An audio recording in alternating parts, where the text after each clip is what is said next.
ಸ್ನೇಹಿತರೆ, ಒಂದು ಕಾಲದಲ್ಲಿ ಹಿಟ್ ಮೇಲೆ ಹಿಟ್ ಸಿನಿಮಾ ಕೊಟ್ಟ ನಟಿ ಪ್ರಿಯಾಂಕಾ ಉಪೇಂದ್ರ. ಇವರು ಈಗಲೂ ಮಾಡೆಲ್ ರೀತಿಯೇ ಇದ್ದಾರೆ. ಆದ್ರೆ ಈಗ ಪ್ರಿಯಾಂಕಾ ಉಪೇಂದ್ರ ಮಗಳು ಐಶ್ವರ್ಯ ಉಪೇಂದ್ರ ಅಮ್ಮನಿಗೆ ಸೈಡ್ ಹೊಡೆಯುವ ರೇಂಜ್ಗೆ ಬೆಳೆದು ನಿಂತಿದ್ದಾಳೆ. ಸದ್ಯದಲ್ಲೇ ಸ್ಯಾಂಡಲ್ವುಡ್ಗೆ ಪ್ರವೇಶ ನೀಡಲಿರುವ ಐಶ್ವರ್ಯ ಉಪೇಂದ್ರ ಅವರ ಕೆಲವು ವಿಡಿಯೋ ಮತ್ತು ಫೋಟೋಗಳು ಸಾಮಾಜಿಕ ಜಾಲತಾಣದಲ್ಲಿ ವೈರಲ್ ಆಗ್ತಾ ಇದೆ. ಅಂದಹಾಗೆ ಪ್ರಿಯಾಂಕಾ ಉಪೇಂದ್ರ ದಂಪತಿಗೆ ಆಯುಷ್ ಎಂಬ ಮಗನೂ ಇದ್ದಾನೆ.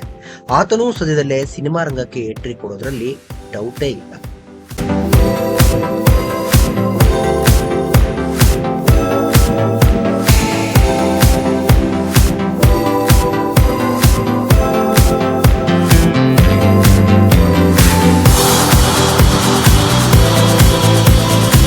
ಸ್ನೇಹಿತರೆ, ವಿಡಿಯೋ ಇಷ್ಟ ಆಗಿದ್ರೆ ಲೈಕ್ ಮಾಡಿ, ಶೇರ್ ಮಾಡಿ, ಚಾನಲ್ನ ಸಬ್ಸ್ಕ್ರೈಬ್ ಮಾಡಿ, ಹಾಗೆ ಬೆಲ್ ಐಕನ್ನ ಕ್ಲಿಕ್ ಮಾಡಿದ್ರೆ ಹೊಸ ವಿಡಿಯೋನ ನೀವು ಮಿಸ್ ಮಾಡೋದೇ ಇಲ್ಲ.